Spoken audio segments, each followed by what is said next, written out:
Windows 8 tutorial.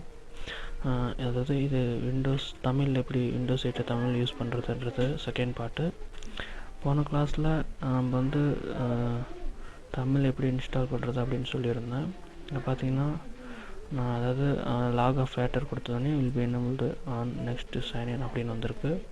அதாவது இப்போ நான் லாக் ஆஃப் பண்ணி போட்டேன் அப்படின்னா எனக்கு தமிழ் வந்துடும். ஸோ அதுக்கு முன்னால் நான் வந்து லாக் ஆஃப் பண்ணலை, ஏன்னா நான் வந்து இங்கிலீஷில் தான் யூஸ் பண்ண போகிறேன்.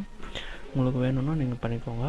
அதுக்கப்புறம் இன்னொரு ஆப்ஷன் இப்போ இந்த டுட்டோரியலில் பார்க்க போகிறது என்ன அப்படின்னு பார்த்தோன்னா, நீங்கள் நான் சொன்ன மாதிரி லாக் ஆஃப் பண்ணி போட்டீங்க அப்படின்னா உங்களோட அந்த யூஸருக்கு மட்டும் தமிழில் வரும். மற்றபடி நீங்கள் புதுசாக க்ரியேட் பண்ணுற யூஸர்லாம் தமிழ் வராது. ஸோ அந்த மாதிரி அதாவது ஓவராலாக எத்தனை யூசர்ஸ் நம்ம க்ரியேட் பண்ணாலும் எல்லாத்துக்கும் தமிழ் வரணும். அப்படின்றது எப்படி பண்ணணும் அப்படின்னா, இந்த தமிழ் லாங்குவேஜ் அதாவது நம்ம நார்மலாக ஏற்கனவே போன மாதிரி கண்ட்ரோல் பேனலில் போய்ட்டு ஆட் லாங்குவேஜ் அப்படின்றதில் தமிழை செலக்ட் பண்ணிவிட்டு ஆப்ஷன் பண்ணிங்கன்னா இங்கே வந்து நான் அதாவது லாக் ஆஃப் பண்ணியிருந்தேன்னா உங்களுக்கு வந்து ரிஜிஸ்டர் ஆகிட்டுக்கும். இங்கே பார்த்தீங்கன்னா அட்வான்ஸ் செட்டிங் அப்படின்றத போயிடணும். இங்கே பார்த்தீங்கன்னா தமிழ் இந்தியா அப்படின்றத செலக்ட் பண்ணிவிட்டு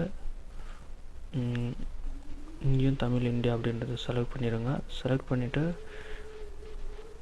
இங்கே பார்த்தீங்கன்னா கீழே வந்து சேவ் அப்படின்றது இருக்கும். இந்த சேவ் அப்படின்றத நீங்கள் கொடுத்தீங்கன்னா அப்படின்னா உங்களுக்கு வந்து அதாவது நீங்கள் க்ரியேட் பண்ண ஒவ்வொரு யூஸருக்கும் வந்து உங்களுக்கு வந்து பார்த்தீங்கன்னா தெரியும் லாக் ஆஃப் கேட்கும். நீங்கள் லாக் ஆஃப் கொடுத்தீங்கன்னா நீங்கள் எத்தனை யூஸர் க்ரியேட் பண்ணாலும் எல்லாத்துலேயும் தமிழ் வரும். நீங்கள் மறுபடியும் எனக்கு தமிழ் வேணாம் இங்கிலீஷ் வேணும் அப்படின்னு நினச்சிங்கன்னா ஏற்கனவே வந்த மாதிரி வந்துட்டு நீங்கள் வந்து க்ரியேட் பண்ணிக்கலாம்.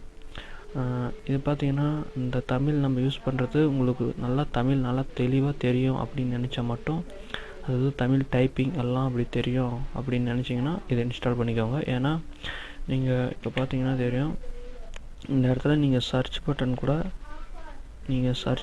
கூட நீங்கள் தமிழில் தான் டைப் பண்ண வேண்டியதாக இருக்கும். ஸோ அதனால தான் சொன்னேன். நீங்கள் வந்து தமிழ் நல்லா தெரிஞ்சவங்களா, அதாவது டைப்பிங்லாம் தெரிஞ்சால் மட்டும் வேர்ட் பட்லேருந்து எல்லாமே தமிழில் தான் வரும். ஸோ அதனால் நீங்கள் வந்து தமிழ் நல்லா தெரிஞ்சவங்களா இருந்தால் மட்டும் இன்ஸ்டால் பண்ணிக்கோங்க.